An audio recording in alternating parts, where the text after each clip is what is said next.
Dan, so glad we were able to meet today. Thanks for coming over. Whoa, what's that? Pretty awesome, right? It's my new FlexiSpot E7 Pro Plus standing desk. Goes from sitting to standing with the push of a button. You know, I've been thinking about getting a desk like that. I have back pain from being in a chair all day, but I feel like they're either cheap and flimsy or crazy expensive. That's why I went with FlexiSpot. This desk is super sturdy, but totally affordable. The base is made of automotive-grade carbon steel. Sit on it. Oh, okay. Hey, this is cool. All right, I want in on one of these. Where do I find FlexiSpot? Just go to their website, flexispot.com, and go right now because they're giving an extra $80 off their already low prices. Go to flexispot.com and use code 80OFF to get an extra $80 off the E7 Pro Plus standing desk, backed by an industry-leading 15-year warranty. Don't wait. This special offer will not last long. Go to flexispot.com and use code 80OFF. That's FLEXISPOT.com. Go to flexispot.com now. Moms are amazing at tracking down hard-to-find items. Library books, socks, you name it. But sometimes help is welcomed. Care.com makes it easy to find babysitters near you. Sitters with the experience and skills your family needs, like after-school pickup and homework help. You just post a job for qualified sitters to apply. And since all Care.com caregivers are background checked, you can feel confident about interviewing and hiring. To get the child care help you need, sign up now at Care.com.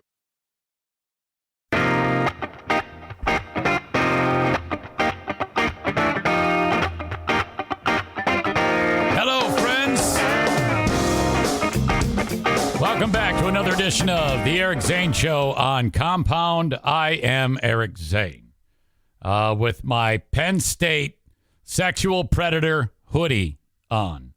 You can follow me, ericzaneshow.com, patreon.com/Eric Zane, twitch.tv/Eric Zane Live. Like you're paying attention to this shit. You'll figure it out. It's in the show notes. Hello to you all. I have a little bit of a run going here where this will now be yet another on-time show here on Compound. That's good. You know, I mean, it's only to help me, for God's sake. Here from the west coast of Michigan, near the shores of Lake Michigan. Hello to you all, and welcome back to another edition of the Eric Zane Show on Compound. So whenever I do my daily podcast, I usually it's the same thing every day. Different hoodie in the winter months, fall and winter months. And this one, today I got an especially large amount of shit because of the Penn State hoodie. And what are you, a sexual predator? And I was like, and I asked the question. I was like, have they gotten far enough away from that saga where, I mean, someone can wear this and someone won't judge you? Because if I wear this anywhere, people are like, oh, God, but clearly you want to finger kids or something like that. And it's like, you know, I'm not a Penn State fan. I'm really not a fan of anything. And that's, you know, when you're like, well, no, I take it back. I'm a fan of the Detroit Lions and a lot of the Michigan pro teams. Well, pretty much all of them, I guess. They all kind of suck. They're really terrible. And I really don't have like a college allegiance or anything like that, but I got this fucking thing. And here in a Big Ten state, Michigan, these people see me wearing Penn State gear and they think that I'm a child rapist. This, however, wouldn't be as bad. I mean, if I wore Ohio State gear around here, they would think that they would rather me wear Penn State gear than Ohio State gear. All this stupid mentality on hate over colleges. It's like, what the fuck? I don't like who gives a shit, really? But and I'm like, no, I don't have any college allegiance whatsoever. But the story about how I got this thing was going back to the old radio days when I used to be somebody. And we had a radio station in Happy Valley. Now, there are a few areas in the United States where the locals are fucking crazy when it comes to their stupid college football team. And this is one of those states. Knoxville, Tennessee is another one. Those crazy fucking hillbillies. Jesus Christ. You see what they were doing? They ripped down the goalposts against Alabama and throw them in the river, and then they're like beating the shit out of Alabama people if they see them. Penn State's no different. In fact, it's worse, you know? We visited my old radio show. We visited there a couple times. And the bummer of this is the radio show was very popular at our flagship station in Michigan, but not so popular in Happy Valley in Pennsylvania, State College. And we used to kiss so much ass doing that radio show, trying to keep the affiliates happy. We used to travel to these faraway places, and we wouldn't even charge anything. They would just have to pay to get us there and to put us up in a hotel. And I'm not kidding you. We made no money. There was a time when we did make money, and then when we signed with the syndication company, we were self-syndicated. Like, we did it all ourselves. And then we decided we wanted to be syndicated. It was like a terrible move because they took all the money, well, half of the money, and then, they impressed upon part of the show we need to be different than Bob and Tom. Bob and Tom charge an arm and a leg to go from town to town. And it's like, yeah, you dumb motherfucker. The reason why they do that is so that every weekend they don't have to travel to every goddamn town in America. I mean, I got a family, for fuck's sake. Why do I want to be going 40 weekends a year to Bumblefuck USA to sit around at the goddamn shoe store? So fuck that shit. But anyway, I was overruled, and we had to go to this shithole college, and I am not kidding you. We went there twice, and both times was at the student bookstore. So, I mean, fucking A. We're in this bookstore, this little table. The equipment sucks. And we're just trying to get the signal back to Michigan so they can put it out over the satellite. It was just, everything was terrible. Kept getting bad connection or whatever the fuck. And there was no one there, okay? And people are like, why are you even here? We went there, and the guy who runs the bookstore, he goes, yeah. We're like banging on the door at 4 a.m. and set the shit up. He's like, yeah, can I help you? He's like, yeah, well, yeah, we're the band, oh, you play country and Western. Bob's Country Bunker. Blues Brothers. Anyway, that was fucking terrible. I'll never forget I had one joke. I don't like to go back and say, aha, I had a funny joke. But there was some fucking dude, he was a professor, who was walking up the steps at this bookstore. And he looked just like Colonel Sanders. And I remember saying, oh my God, we're on the air. I go, oh my God, look at this guy. I love your chicken. And he looks at me like I was crazy. And like the Greg and Chris are laughing their asses off. And I didn't know why I brought it up because it's not funny here in this context. So that was a fucking failure. Anyway, so that was terrible. And then the second time we were actually on the street on this main drag in Happy Valley for like the Jerry Sandusky parade. It was like one day after it was proven that he raped like 1,000 kids or something like that. And if you remember, there was a huge cover-up. The quarterback or former quarterback, I think he was a coach then, named McQueary, which is fucking incredible. Witnessed actually Jerry Sandusky ramming some child in the shower.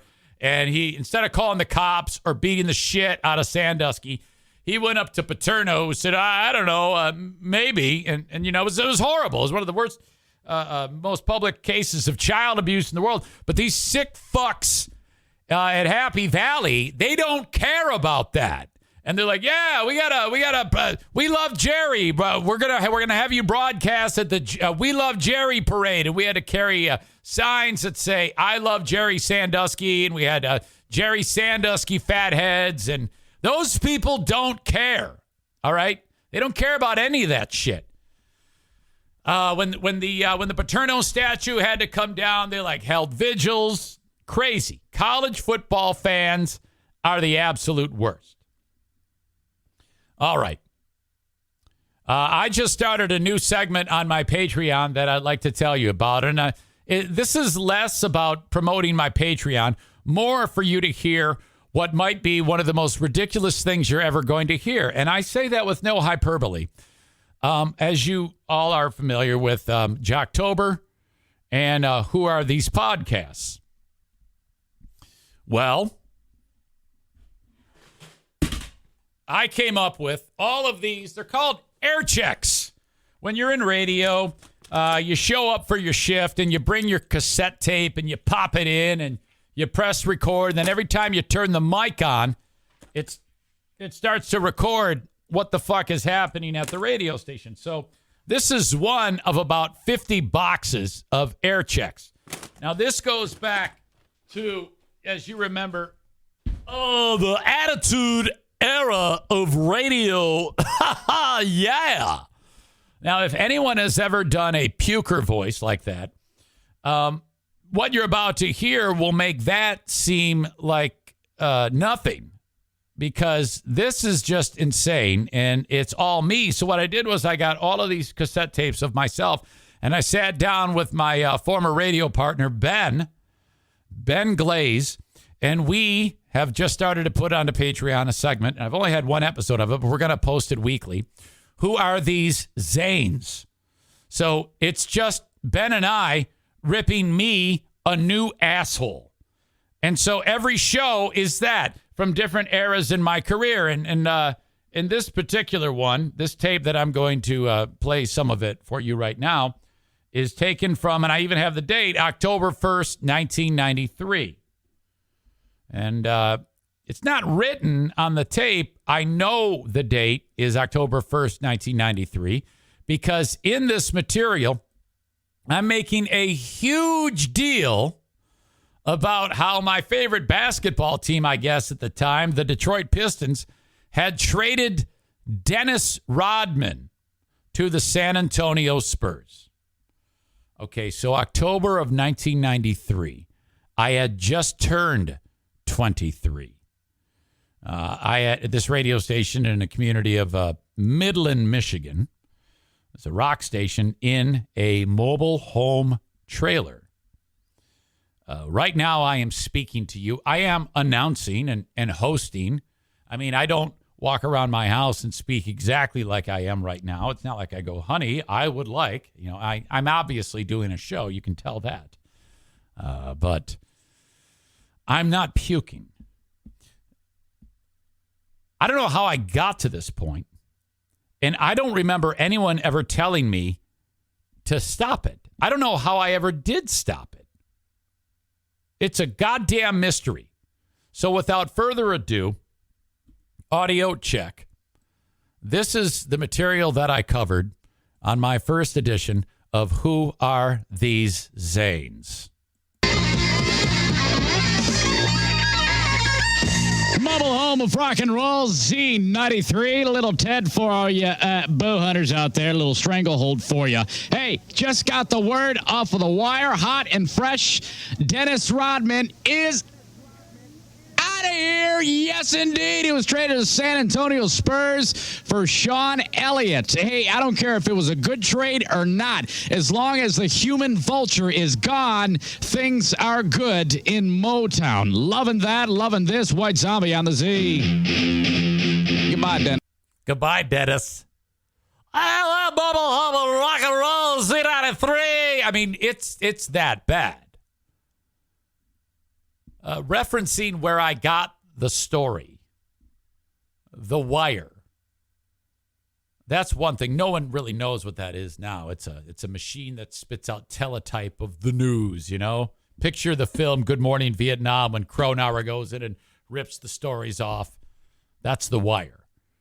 Why I described The Wire and the story as hot and fresh. Off of The Wire, hot and fresh. I mean, that's how you would describe a fucking pizza. Off of The Wire, hot and fresh. And then I don't know why. I don't know why any of this. But in Michigan, the outdoors, it's very big, and bow hunting season is huge. And I don't hunt, but I guess bow hunting season was coming, or it was so. And it's Ted Nugent. I'm coming out of Stranglehold, so... there's that. And yeah, bow hunters out there. But I don't know why I talk like that. And then referring to Dennis Rodman as long as the human vulture is gone.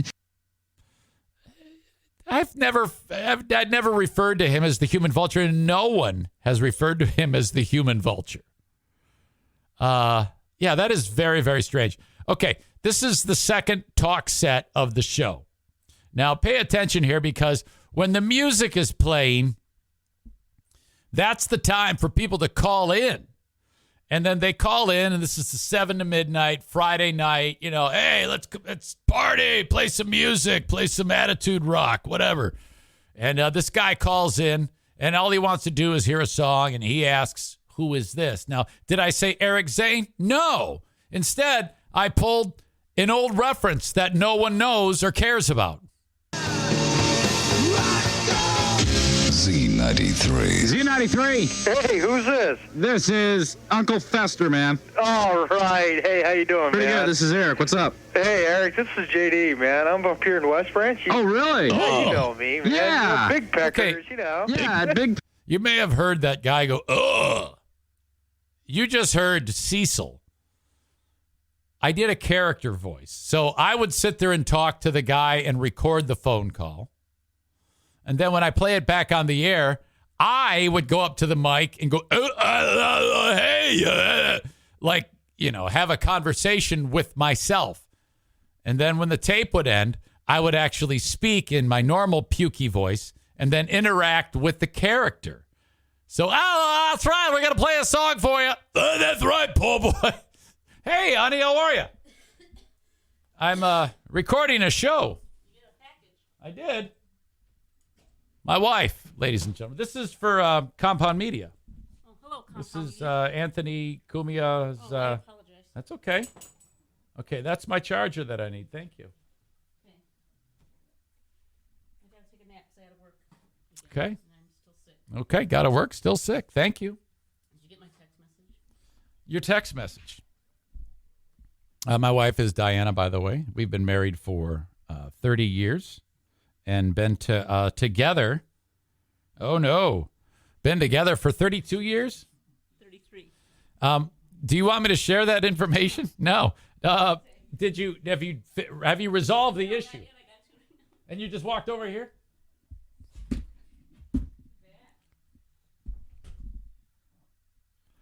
The text said, I just sharted. She shit her fucking pants and came over here to tell me. Okay, a little bit about her. If you're a radio wife like that, it doesn't always work out this way, but sometimes you can get a keeper who's a fucking celebrity in her own right. She is funny as fuck. Now, here's the problem, though. She just let Daisy into here, which is my bulldog, who snores. So she has to come get the dog when she gets done cleaning up herself. All right, hang on. I don't want to stop the recording. Come get Daisy when you're done because she snores. Period. Thank you. You ever do voice to text and you say, come get Daisy when you're done because she snores, and then you hit send and then you look and it says, fuck you, you're an asshole, drop dead. It's the worst. Voice to text is absolutely horrible. Where am I? Okay, back to this. I'm just going to start this clip over again. Z93. Z93. Hey, who's this? This is Uncle Fester, man. All right. Hey, how you doing, Pretty man? good. This is Eric. What's up? Hey, Eric, this is JD, man. I'm up here in West Branch. Oh, really? Yeah, you know me, man. Yeah. Big peckers, you know. Yeah, big peckers. Big peckers. Anyways, I'm stuck here in the shop, and I'm having to work, and I ain't gonna be able to whack them and stack them. So could you really do me a big favor? Yeah. Jam on some Bruce, man. Springsteen. Yeah. Yeah, you betcha. Hey, man, I'd really appreciate it. I'm gonna be here all night, and I'm gonna be cranking and jamming with you, man. Yeah. Cool. See you later then, Nitch. Whack 'em, stack 'em. Yeah. Bye. I thought you said you wanted some Bruce. He'll like this. Oh, that's rude. C93 with STP. I don't have words, really. So if I'm understanding this correctly, the guy called the radio station to request a song, and I told him I was Uncle Fester. Then he's kind of like, I don't know what he was doing, but then I'm screaming, yeah, over and over to him. Yeah! Yeah! Yeah! Yeah! And then I didn't play his song. All right. What is this? I like the music. The mobile home of rock and roll with Big Head Todd. At a mobile home of rock and roll with Big Head Todd. I love the station. Good music. C93, the mobile home of rock and roll. That band rocks. Good sounding stuff from Big Head Todd and the Monsters with Circle. Also the Kinks and Stone Temple Pilots with...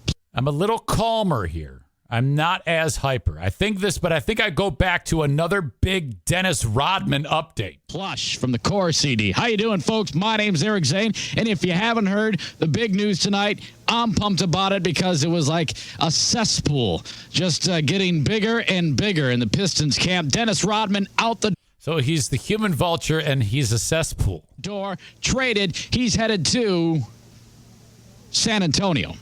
Don't know why I paused there. I think I was like checking the news, hot and fresh off the wire. San Antonio Spurs dishing out Sean Elliott. Pistons, I say, are getting a steal because they won't have to deal with a head case. Get out of here. He's only a Hall of Famer. I mean, yeah, Sean Elliott. Sean Elliott for one of the greatest defensive players, one of the 50 best players in the history of the NBA. Yeah, we got a steal. You punk.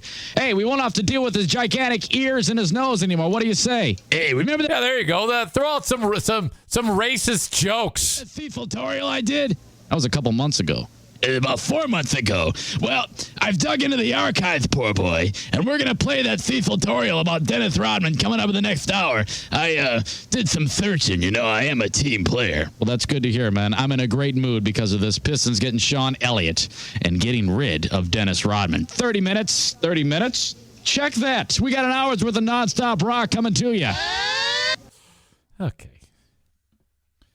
Cecil, the character, does editorials, guys. He calls them Cecil-torials. So in the Cecil-torial, I no doubt said, hey, I don't like black guys or some shit like that. I don't know. But that's where that's coming from. Okay. Next clip. All right. Hold on. All right, fine. I had to play a second of it because I had to figure out what it was. So 7 p.m. turns into 8 p.m. That's when the character voice I'm doing kind of like takes over from Eric Poor Boy Zane.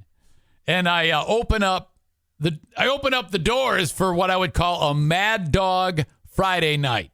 And it doesn't mean anything. It just the character drinks Mad Dog and he's a homeless guy, lives in a box. So I opened up the doors of the radio station, let the homeless guy in. Cecil comes in. Hello. You got to get the dog? Okay. Yeah, you're going to have to come get her because she doesn't want to leave. All set? Okay. So here you go. Lisa. All right, folks.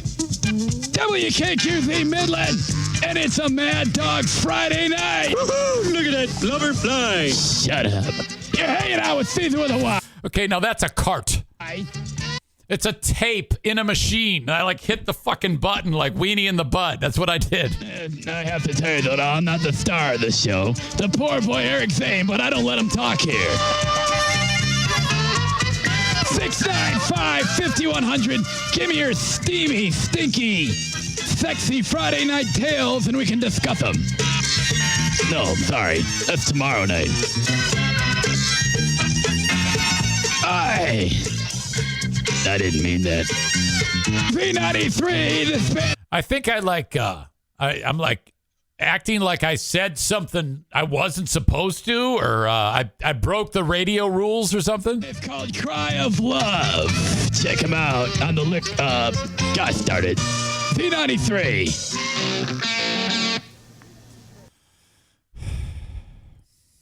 All right. I have one more clip that I have to play for you.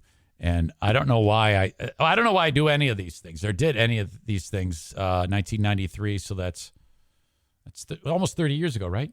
93, 03, yes, almost 30 years ago, 29 years ago. In this one, I don't know why. It's 3 words that I said, and I'm not sure what I was shooting for. Rocking on a Friday night. You have to understand. I always play, and then I realize I want to say something. The Black Album hasn't been out very long by Metallica, and this is the first album that really went mainstream. And so I'm equating this to young people listen to Metallica. Rocking on a Friday night. It's a Mad Dog Friday night. I'm sorry, man. Mad Dog Friday night, Z93, the mobile home of rock and roll, suggested Metallica for the young ones. The young rockers. Rush there, also Soul Asylum. Hey, folks, what it be? Hey, folks, what it be? What it be? What it be? What it be? No one ever said what it be. What it be? Oh, my God. All right, that just gives you an idea of the... now, that is from the first episode we did, and that is probably 3 or 4 or 5 times that I cracked the mic. And the episodes are a half hour long, so they're easy listen. That tape alone will get us through like a month. All right? So I have enough material here from all these stupid radio stations that I think I'll die before I actually get through all of this shit. Now, I would say all of it is shit, but some is more shit than others. Anything that's really young like that is fucking gold. And I'm excited, but man, it embarrasses the piss out of me to have to listen to that. But it's only right, you know? I mean, to me, that's a winner. So I call the segment, Who Are These Zanes? And I might even be able to get Carl on for an episode, but then I'd have to get him the material, say, here you go, have fun with this. And, well, he owes me. No, he doesn't, because, frankly, I get so much mileage out of episodes being on his show that I would just love him to even be there to participate. But I would actually feel bad that he would have to listen to something like that. All right. Now, hold on a second. I just realized, have I even been recording this? Yes, but potentially no. Please don't say that. Oh, thank God. That scared me. I want to touch on some things going on Compound Media that I've actually listened to, and I have some thoughts on, and I wrote them down. Now, this is recent history on Compound, and to me, they're gigantic moments, things that I'm like, I will always remember these moments, and my thoughts on them in general. Okay, the first thing I want to touch on is Chad Zumock. Now, I'm not sure entirely, and I've made a big deal about it on this show before, what Anthony sees in him, and I'm not going to really go down that road again, but I may have found out something that he sees in him. And it's a weird kind of thing, because I heard the segment recently where Chad called and Anthony put him on. And I don't listen as much as I should, but I am subscribed, and I didn't grow up listening to Opie and Anthony, but I do have a pretty good handle on things, I would think. But the patience when Anthony is talking with Zumock, it actually makes Zumock bearable. Now, hear me out. Chad's a fucking moron. He is absolutely retarded. Membership fees apply after free trial. Cancel anytime. Can I be real for a second? That goal you have to exercise and eat better, you really can do it. But nobody is going to do it for you. And nobody has to, because you can do it if you have the right tools and a community that cares about helping you get results. And that's us, Beachbody. It's as convenient as your TV or laptop, but you need to decide that you're worth it. Let us help you succeed. Here's how. Go to beachbody.com to claim your free membership and start feeling great. Dan, so glad we were able to meet today. Thanks for coming over. Whoa, what's that? Pretty awesome, right? It's my new FlexiSpot E7 Pro Plus standing desk. Goes from sitting to standing with the push of a button. You know, I've been thinking about getting a desk like that. I have back pain from being in a chair all day, but I feel like they're either cheap and flimsy or crazy expensive. That's why I went with FlexiSpot. This desk is super sturdy, but totally affordable. The base is made of automotive-grade carbon steel. Sit on it. Oh, okay. Hey, this is cool. All right, I want in on one of these. Where do I find FlexiSpot? Just go to their website, flexispot.com, and go right now because they're giving an extra $80 off their already low prices. Go to flexispot.com and use code 80OFF to get an extra $80 off the E7 Pro Plus standing desk, backed by an industry-leading 15-year warranty. Don't wait. This special offer will not last long. Go to flexispot.com and use code 80OFF. That's FLEXISPOT.com. Go to flexispot.com now. Moms are amazing at tracking down hard-to-find items. Library books, socks, you name it. But sometimes help is welcomed. Care.com makes it easy to find babysitters near you. Sitters with the experience and skills your family needs, like after-school pickup and homework help. You just post a job for qualified sitters to apply. And since all Care.com caregivers are background checked, you can feel confident about interviewing and hiring. To get the child care help you need, sign up now at Care.com. When it comes to his comedy on stage, I actually think it's all right. It's not the worst thing I've seen. I think it's about where it needs to be. I mean, where he is in his career with stand-up, I think that'll work. I think he can entertain a room. I mean, I don't like the guy at all, but who gives a shit, right? And the thing that makes Chad, though, impossible to like is Chad saying things like, I used to be cool in high school, and the constant shade throwing that he puts on. And, you know, when Carl had him on Who Are These Podcasts, it turned into just this contentious, the very first time, this contentious shit show. And he's tried to say he was trolling the audience, but he wasn't. He's just on the wrong side of everything, okay? And it's just really off-putting. Everything about him, except for when he calls Anthony's show, because it isn't so much that Chad is entertaining. It's just the pace that Anthony kind of destroys him for extended time. When Chad said in that 20-minute phone call, you used to be with Bill Burr and Louis C.K., and now you're with Carl and Chrissy. And he lets him get that shit out, and then he goes, well, yeah, but I was just hanging out with Joe Rogan, Chad. And it's always, he finishes a thought, comma, Chad. And I know what's going on there. He's just really slowly inserting his dick into his ass. Like every comment that Anthony makes, his dick is a little further up his ass. And I don't know how big Anthony's dick is, but by the end of it, it's like Chad's got an ass full of dick. And it's like he's trying to, he's like, oh yeah, I don't suck your dick, Anthony. I don't kiss your ass, Anthony. That's Chad's way. That is Chad's way of making up an excuse why he doesn't do a show here. I mean, don't get me wrong. I am not like a paid employee of Compound Media. I don't want you to give the wrong idea like I'm bragging that I have one and he doesn't. Believe me, they like the price of my show. I'll tell you that right now. But I get unbelievable value out of doing shows for Compound. But my point here is he's so ridiculously jealous, and it comes out with these ridiculous statements. And I think he tries to pawn it off as, you know, I'm shooting from the hip, man. And I don't know, something about him. And then as that phone call unfolded, it segues into Kevin Brennan makes an appearance. Now, this is a few weeks ago, maybe more.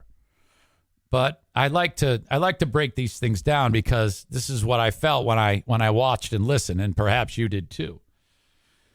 And so they haven't liked each other for a year. Something bad happened. I don't know what.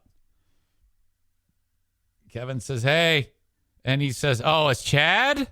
And then he doesn't speak anymore, and he's just gone. He wants to talk about something else that at the time I wasn't really aware of. Then listeners, audience members of Compound come on, and then they rip Chad a new asshole. Now, these aren't like trained comics or people that do this for a living, but the efficiency that which they also stuck their cocks in his ass. So now by the time it's all done, there's 3 big cocks, I'm assuming, in Chad's ass. His ass is so full of cock. It's like one of those videos where when the cocks get removed, it looks like a fucking event horizon on a black hole. The asshole does. That's what Chad's asshole looks like. And he just takes it. So I know I've been mean to Chad, but there are some good points. He doesn't know when his asshole's full of cocks. And he continues to provide fodder for people to stick their dicks up his ass. And it was just great. I just was like, shit. And I was wincing because I saw it on Reddit and people were like, oh my God, I just heard this brutal moment, his takedown. And he kept on the line, and it was just painful. Congrats to everyone involved. You really entertained me, and you stuck with me because I can describe to you in great detail the blow for blow from when that happened. So congrats to everyone involved. I don't know. We're in a weird world where people's stupidity is becoming a listenable and viewable thing with the Stuttering John and the stuff from Who Are These Podcasts. And, well, hell, just the fact that John is the gift that keeps giving. And now we have regular features on people's shows, which I can't do that. I don't have the horses to pull that shit off. I just like the professionals that do it. And I love that Chad says he's going to do it because he's going to do it poorly. And because he's going to do it poorly, he's going to continue to look like a fuck and make the ones who do it well that much more funny. Zumach's the worst. Chad's poor fucking podcast, and it's like, God damn it. The first thing Chad needs to do, the one thing I think he should do before he does any more podcasting, is he needs to improve his cardiovascular strength. You are not supposed to be out of breath from speaking. Okay? You should be able to walk and speak. And you're podcasting, you're not walking. You should not be out of breath. So I think he needs some type of heart and lung rehab treadmill. I don't know what it is, but he is so grossly out of shape that he cannot even carry on a goddamn conversation with anyone with a Christy Mary's a fucking, all she wants to do is be famous. And that take, all Chrissy wants is to be famous. I don't know anyone who is in this line of work who wouldn't like that, because when you have some degree of fame, you then can use that to, make an income, have a living, which is why you don't. I would also love to, at one point, ask Jim Florentine if this is a Make-A-Wish or something, because Jim puts Chad on. And the only thing I can think is that Jim knows Chad's okay at comedy. He's all right. He's good enough. And he knows him. He's comfortable with him. That could be what we have going on there. Now, Chad, make no mistake, I would not be on the side of Team 3 dicks in ass if you hadn't been such an asshole.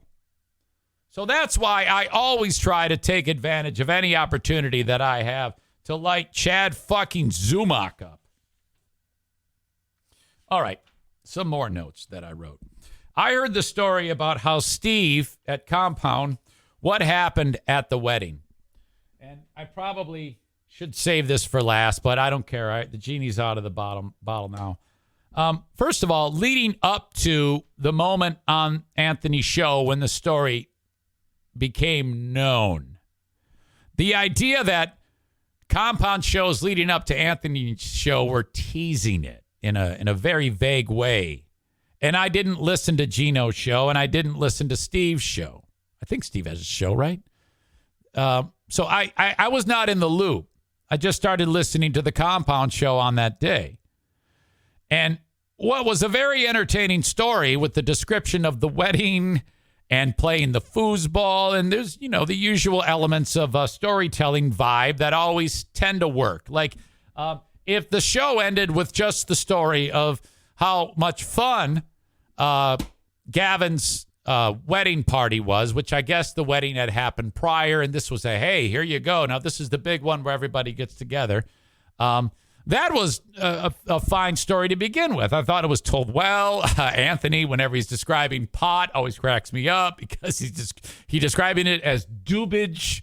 That is what a 60-plus-year-old man would say. Doobage. And I laughed. I laugh at shit like that, those little subtleties. That's what I laugh at. So it was all well and good. I like that type of storytelling. I try to craft mine in a similar style. Some may even notice similarities, but I try to be patient when I'm talking. And he was doing all of those things. And then when it went to the actual play-by-play of Steve's speech, I will never forget that. It's like I was fucking there. And I'm actually concerned about the relationship, and I'm concerned about Steve and the drinking, and I think you better get that in check. I've been a fucking recovering alcoholic for 26 years, for God's sake. That's not normal, okay? Oh, fuck. I feel bad. I felt bad. But what a magnificently horrible moment that was. God damn it. I really don't have anything more to say about that, just that I will never, ever forget that. And, every single element of that story was just incredible. And I think that brings me to, actually, I'm going to save this. I have one more thing that stood out to me in the time I've been listening to Compound since the last time I did a show here. The drama between Kevin Brennan and Gino Bisconti. Wow. First of all, I feel bad. I think I was maybe one of the few that was concerned about the microphone. It's a $500 microphone that he threw, and I'm not sure what else went down, but I know there was power loss somehow and an Instagram video which was hysterical about trying to root out the problem. This cluster of idiots pushing buttons on fuses. Holy fuck. And Kevin was upset. And the fact that there's a lot going on here, because this was very, very real heat. Okay, there was no bullshit here. First of all, it didn't seem like it. And then I talked to Carl, who spoke with Anthony, and my first question was like, "What that was?" I don't even have to ask, but that was real heat, right? He goes, "Oh, you're goddamn right, it was real heat." God damn it, man. And let me just say, as awful as that was, that's terrible that they were that pissed off, and terrible that it kind of got violent and he wanted to hurt him. That was excellent showmanship. If you run a show, that's the shit like that made people remember the Howard Stern show. It isn't the interview with the famous person. Nobody remembers that shit. No one gives a fuck about the interview with whatever person. It's about the goddamn drama. And the boss sitting there with a grin on his face and like, no, don't wreck the equipment. But inside, he's like, that's a business expense. Fuck fuck. I give a lot of credit to the anger. I give, you know what? And I hope, because I haven't listened. I don't listen that much. And I can't say, I don't want to lie and say I listen all the fucking time. But I hope you guys worked it out. I feel bad that it happened. Gino giving out the number and then not realizing that it was fucked up and like not apologizing. That's a fucking nightmare. And I don't know how that little drunk fuck could not apologize, because I don't know about you, but through the computer, I was intimidated by Kevin. Now, he comes off as kind of like this airheady, funny guy, but motherfucker, when he flipped that switch, that was real shit. And I could feel that. I was like, God damn. And so, wow. Bravo. I will never forget those moments. Those are great. And that's what makes a show awesome. When you have shit like that you can go, holy shit. So I didn't want to turn this into a review show, but those were my thoughts about what I saw when I watched those episodes of the show.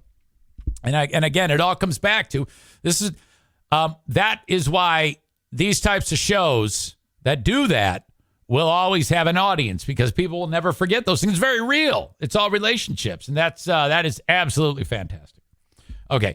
Who are these Zane, Zumach, Steve Wedding, Kevin Brennan, Gino? Penn State hoodie. Speaking of drinking, an update on my brother-in-law, who I've talked about before. I'll just give you the abridged version. He lives with us. He has brain damage, and not because of drugs or anything like that. A doctor took out a portion of his brain. It's a temporal lobe lobotomy. Yes, they still do those to alleviate epilepsy. It was successful, but years of very powerful medications and grand mal seizures and brain surgery like that has made him a bit crispy. And one of the things, and then there was another brother who died. Now there's no one to take care of him. One living relative, his sister, my wife.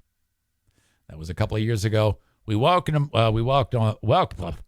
We welcomed him with open arms, and now we were just about to be empty nesters with my youngest child going to college. And no, that is not going to happen. But we love him, and I am actually his caregiver. I have to wash his asshole. I have to take care of all of his medical appointments, take care of all of his business things like that, power of attorney, all that shit. Now, he likes to drink. There was a time when he drank a lot more. He likes to drink, and he likes to not take a bath. So, okay, move in. The big fixer-upper is getting the bath thing taken care of. So I have to do that. I know. But no big deal. But the drinking thing, it's like rite of passage. Every night, 7 p.m., 3-4 beers. Now, that's not a lot of beer. But it wasn't always that way. There was a lot more beer when he was younger, living with his brother. Now, I've talked about this before, him being a very, like a fixer-upper project here. His sister said the only way you can live here is if you go to the doctor. So he goes to the doctor all the damn time trying to get because he's got a lot wrong with him. Because when you don't go to the doctor for so many years, that's what happens. Well, the latest is he had some wonky liver numbers, and they sat him down and they said, all right, your liver looks weird, too. We did an ultrasound. We're going to send you to a liver specialist. Now, that appointment was just the other day.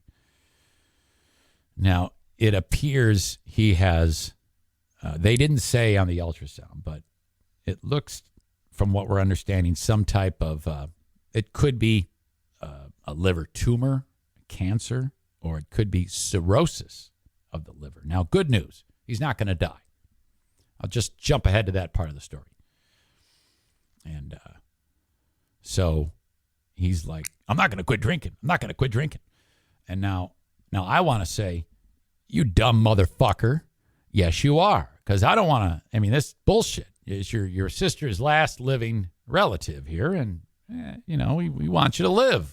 Sit here and enjoy life. Eat Hot Pockets and Jimmy Dean breakfast sandwiches and watch 14 hours of TV a day. He doesn't have to work, doesn't do anything. collects disability, collects Social Security, sits on the goddamn couch, drinks beer, and chews Copenhagen or Skoal. No, Grizzly, long cut, wintergreen. And all right, great. So we go to this liver specialist, and I could see when she walks in that she is not fucking around. Just had a look of, I'm not fucking around here. And she knows already what's wrong with him. And so she asks him some questions. He starts to get agitated with her. Now, he does this a lot. And that has to do with the brain surgery. It damaged the prefrontal cortex of his brain. So you and I filter our emotions through that. Not Kevin when Gino gives out his phone number, but most people do. Kevin's actually wasn't working. There was a out to lunch sign on his prefrontal cortex when Gino gave out his fucking number. Okay? And so the doc starts asking about him, and she's just getting a background. She's never met him before. And she goes, you take any medicines? Yeah, I take carbamazepine. Oh, for? Yeah, seizures.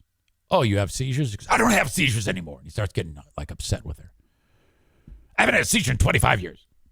And he's getting pissed. And then so she asks another question about epilepsy. Now, she's just getting background, okay? And I'm there to be, I'm the eyes, ears, the taxi, and the mediator if what's about to happen happens. This is my job. And I sense it's getting bad. And she goes, one more question about the epilepsy. And he goes, I don't want to talk about the epilepsy. This is the liver, and this is the epilepsy. I'm going to talk about the liver. And so I go, can you give us a minute? Can you, Doc, can you, I don't know, just a minute, come back in? Is that okay? And I said it in that particular way that she's like, oh, thank God. And so she looks at me, she goes, oh, no problem. Now, my brother-in-law, he knows that when that's happening, that he's fucking up. And this has happened many times in the past, and I have to repeat myself. So she walks out, and I go, dude, she's just getting info, all right? And he goes, yeah. I go, so all you got to do is answer. We don't need any hands moving. We don't need any rage out. No Kevin Brennan. No one gave out your phone number. Take it easy. It's going to be all right, man. And he goes, okay. I go, just answer. And she comes walking back in. She goes, so, no seizures. And he kind of like looks at me and he goes, no. He's like shocked that he even did it. And I'm like, oh, yeah, perfect. And I'm like, yeah, you did it, man. You did it. So then she goes, Kevin, normally when I have a person in here in your scenario, I'm giving them either one of two bits of news. This is not you. But a lot of people, I say your liver's destroyed and you've got a short amount of time to live because of the cirrhosis being so bad. You do have cirrhosis, but it is not bad. There's nothing outwardly that's happening to you that makes me determine. Because did you know that there's all sorts of markers on your fucking body that tells you you're fucked? Like your hands have those weirdo gin blossoms and shit, and your nose gets big and all sorts of, you see fucking little arterioles popping on your face. So if that's you, you're probably like, oh, fuck. And where your liver is, it's like hard. It's because she says, she's explaining to us, she goes, the liver is amazing. You can cut out a piece of it and give it to someone, and the one that you have left is going to grow back, and the one that you gave someone is going to grow into another liver. It's awesome. I go, oh, yeah? She goes, but you know what it doesn't like? Too much beer, like your brother. I'm like, oh, she's a no bullshit doc. And she says, what happens to your liver when you drink too much beer, it scars. And then when it scars, it's dead. Those parts are never coming back. So you have that. He goes, I do? She goes, yeah. And So now she's realizing who her audience is. And she's like, how many beers do you drink? He goes, 2 or 3. Now, you know how docs are. Whenever you say 2 or 3, that means 4 or 5 to them. So she's like, oh, okay. How often? Every day. And she goes, you think that's normal? He goes, yeah. She goes, that's not normal. You are not normal. 3 or 4 beers every day at your age, and you do that every day, is not normal. She goes, have you always drank 2 or 3 beers? No. She goes, less? He goes, more. And I'm like, I cannot believe he just admitted that. And she goes, how long ago? He goes, I don't know, 10 years ago. I go, how much? She goes, how much did you drink then? And he goes, 8 to 10. She goes, a day? He goes, yeah. She goes, for how many years? He goes, 10 more. She goes, oh my God. She goes, you drank 8 to 10 beers every day for 10 years, and now you drink 2 to 3 beers a day for 10 more years. And I'm not seeing that you're going to die from liver disease. She goes, you know how rare that is? And he goes, no. And she goes, okay. You cannot drink any more beer. Ever. No more beer. Not even like if your team wins the big game. You can't ever have a beer again. Every beer you drink, you will lose a portion of your liver. Do you understand what I'm telling you? And he goes, yes. And then I said, what about N.A., you know? Because he actually does. He likes drinking Bush N.A. She goes, no, nothing. No alcohol in the system, period. Do I make myself clear? Which is something you say to like a child. Do I make myself clear? And he goes, yeah. And she goes, do you want any medicine? And he goes, 4. She goes, with the cravings. I've got medicine. I can give you medicine. But you got to take it 2 pills a day. I'm sorry, 2 pills at a time, 3 times a day. And you have to stay on it. He goes, I'll take it. She goes, all right. I'm going to send you to counseling too. He goes, no. She goes, what? He goes, I don't want to go to counseling. I don't want any of that. He goes, I'm just going to quit. And motherfucker, he quit. I thought, holy shit, this is going to be terrible. Not a peep. For weeks, he's nothing. No problem.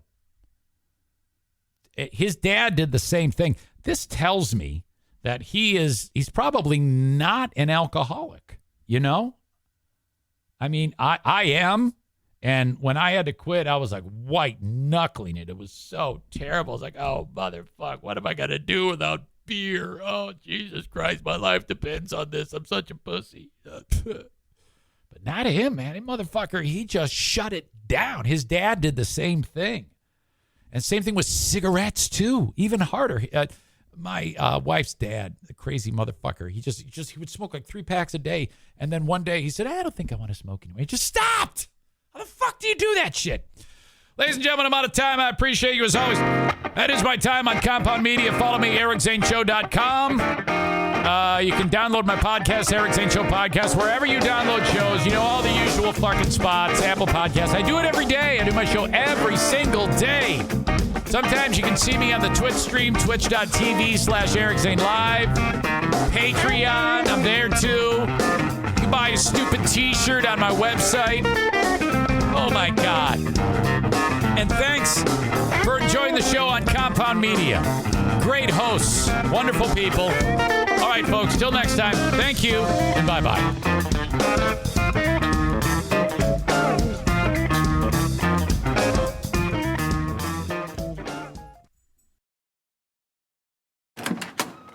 Dan, so glad we were able to meet today. Thanks for coming over. Whoa, what's that? Pretty awesome, right? It's my new FlexiSpot E7 Pro Plus standing desk. Goes from sitting to standing with the push of a button. You know, I've been thinking about getting a desk like that. I have back pain from being in a chair all day, but I feel like they're either cheap and flimsy or crazy expensive. That's why I went with FlexiSpot. This desk is super sturdy, but totally affordable. The base is made of automotive-grade carbon steel. Sit on it. Oh, okay. Hey, this is cool.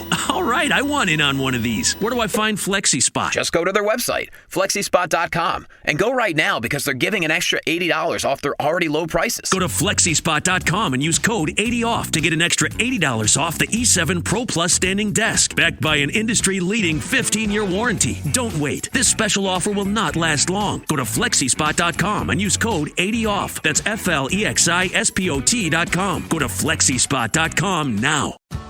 As a parent, no 2 days are ever the same. At Care.com, you can find trusted and flexible sitters to help manage your family's ever-changing schedule. Care.com can even help you out with housekeepers, dog walkers, senior caregivers, and more, so you can find care for all you love. And 100% of caregivers who use Care.com have been background checked with CareCheck, a key first step in hiring confidently. To get the help you need to make it all work, sign up now and find a great sitter at Care.com.